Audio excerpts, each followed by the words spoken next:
Hello, good afternoon everyone. आज के lecture में हम राष्ट्रीय आंदोलन पढ़ेंगे। लास्ट फिफ्थ लेक्चर तक हमारा क्या राष्ट्रीय आंदोलन ही हमने किया था। ये सिक्स्थ लेक्चर होगा हमारा राष्ट्रीय आंदोलन में, है ना। सबसे पहले दो लेक्चर में हमने क्या देखा था कि हमको राष्ट्रीय आंदोलन में क्या क्या चीज़ें पढ़नी है, जिसमें हमने क्या देखा था। सबसे पहले राष्ट्रवाद के उदय होने के कारण क्या थे, है ना।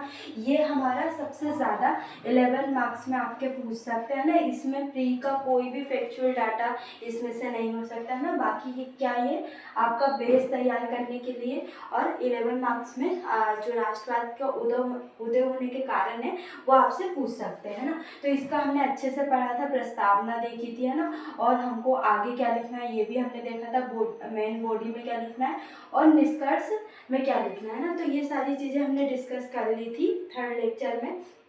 इसके बाद कांग्रेस के पूर्व कौन कौन सी संस्थाओं की स्थापना हुई थी, ये हमने लास्ट 2 लेक्चर में इसको भी हमने कंप्लीट कर लिया था। और लास्ट लेक्चर में हमने क्या देखा था, कांग्रेस की स्थापना, है ना। तो कांग्रेस की स्थापना से लेके हमने जो बेसिक इन्फॉर्मेशन है कि कांग्रेस की स्थापना की उत्पत्ति कहाँ पे हुई है ना, इसका अर्थ क्या है। और पहले भारतीय राष्ट्रीय कांग्रेस का नाम क्या था, संघ था, किसके द्वारा बदला गया, है ना। और प्रथम अधिवेशन कहाँ पे हुआ और किसके द्वारा कांग्रेस भारतीय राष्ट्रीय कांग्रेस की स्थापना की गई, है ना। और प्रथम अधिवेशन की अध्यक्षता किसके द्वारा की गई और प्रथम सचिव कौन थे, है ना। और कितने लोगों ने प्रथम अधिवेशन में प्रतिनिधित्व किया था और सबसे ज़्यादा प्रतिनिधित्व कहाँ से किया था, है ना। और उस समय जब कांग्रेस की स्थापना हुई थी 1885 में, तो भारत के वायसराय कौन थे, ये मैंने आपसे पूछा था कि आप कमेंट बॉक्स में इसका आंसर देना। तो कौन थे, लॉर्ड डफरिन थे, है ना। लॉर्ड डफरिन क्या थे, भारत के वायसराय। जब कांग्रेस की स्थापना हुई थी तो भारतीय राष्ट्रीय कांग्रेस की स्थापना के समय वायसराय कौन थे, तो लॉर्ड डफरिन थे। कब हुई थी स्थापना, 25 दिसंबर 1885 को। प्रथम अधिवेशन कहाँ पे हुआ था, मुंबई के गोकुलदास कॉलेज में इसका प्रथम अधिवेशन हुआ था। और क्या देखा था, 72 प्रतिनिधियों ने इसमें भाग लिया था। 72 प्रतिनिधियों ने इसमें भाग लिया था। अगर बात करें कि सबसे ज़्यादा कहाँ से भाग लिया था, तो बम्बई से लिया था। कितने, 32 लोगों ने यहाँ से भाग लिया था। बाकी 72 लोगों ने प्रतिनिधित्व किया था और सबसे ज़्यादा प्रतिनिधित्व बम्बई से, है ना। इसके बाद हमने ये देखा था कि प्रथम अधिवेशन की अध्यक्षता किसने की थी, तो व्योमेश चंद्र बैनर्जी ने की थी। और सचिव कौन थे, जिसने स्थापना की थी, A.O. हुम ने, वही कौन थे, सचिव थे। A.O. हुम के द्वारा क्या भारतीय राष्ट्रीय कांग्रेस की स्थापना की थी और यही प्रथम अधिवेशन के सचिव भी थे, है ना।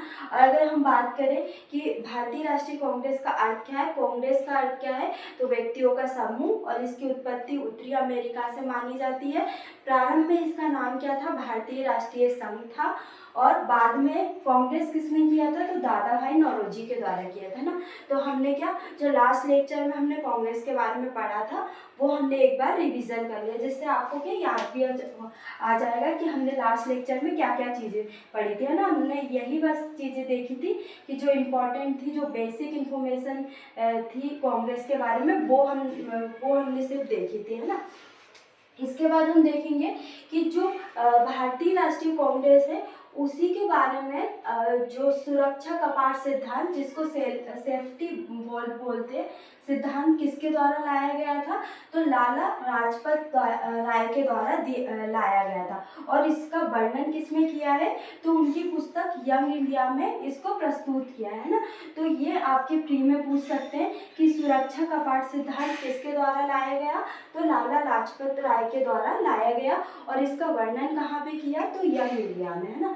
और अगर हम बात करें तो इसकी अवधारणा क्या थी, है ना। तो सुरक्षा कपाट की अवधारणा क्या थी, ये आपके मेंस के लिए इंपॉर्टेंट है 2 मार्क्स में।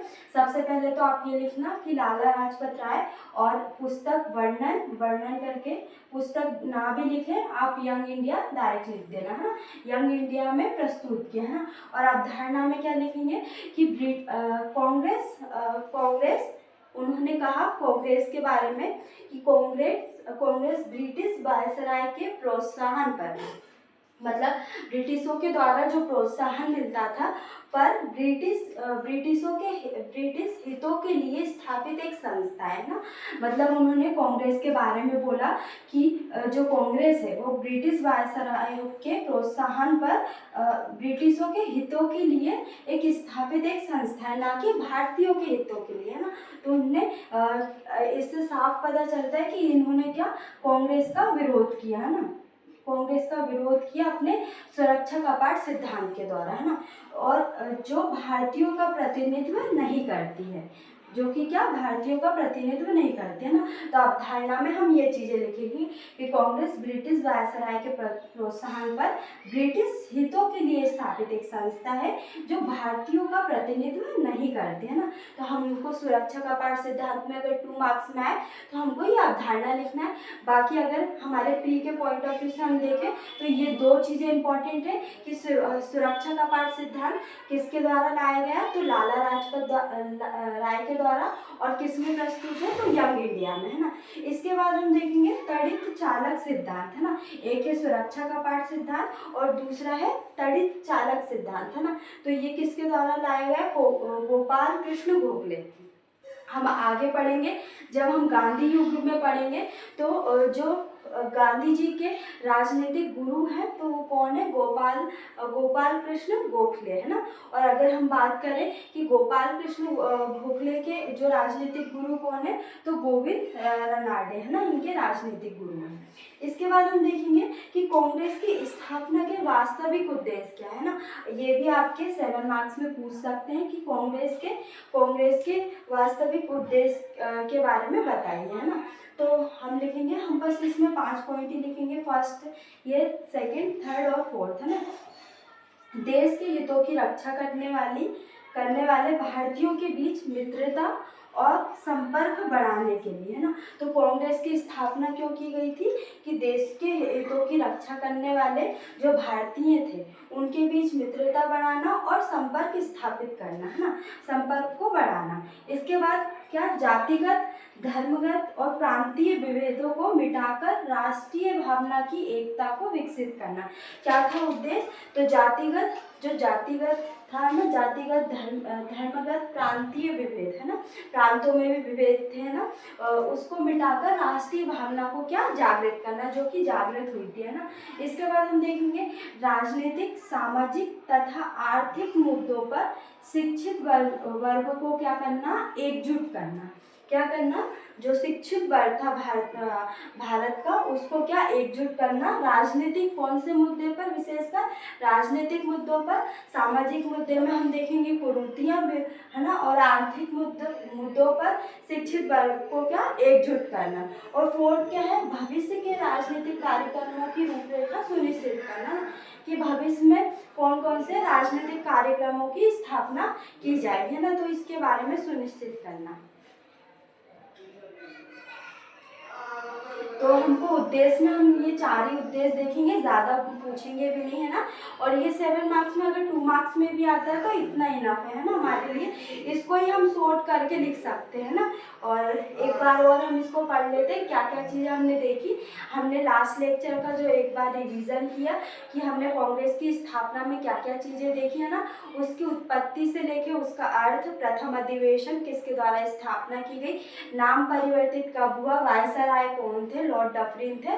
और आज के लेक्चर में हमने सुरक्षा कपाट सिद्धांत देखा जो कि लाला लाजपत राय के द्वारा लागू किया गया था, पुस्तक यंग इंडिया में वर्णन। और अवधारणा क्या है कि कांग्रेस ब्रिटिश वायसराय के प्रोत्साहन पर ब्रिटिश हितों के लिए स्थापित एक संस्था थी जो भारतीयों का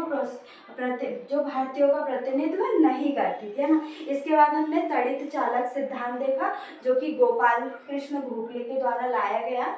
और कांग्रेस की स्थापना स्थापना के वास्तविक उद्देश्य देखे, जिसमें हमने देखे देश के हितों की रक्षा करने वाले भारतीयों के बीच मित्रता और संपर्क को बढ़ावा देना, और जातिगत धर्मगत प्रांतीय विभेदों को मिटाकर राष्ट्रीय भावना को जागृत करना, है ना। इसके बाद राजनीतिक, सामाजिक और आर्थिक मुद्दों पर शिक्षित वर्गों को क्या करना, एकजुट करना, और भविष्य के राजनीतिक कार्यक्रमों को क्या सुनिश्चित करना।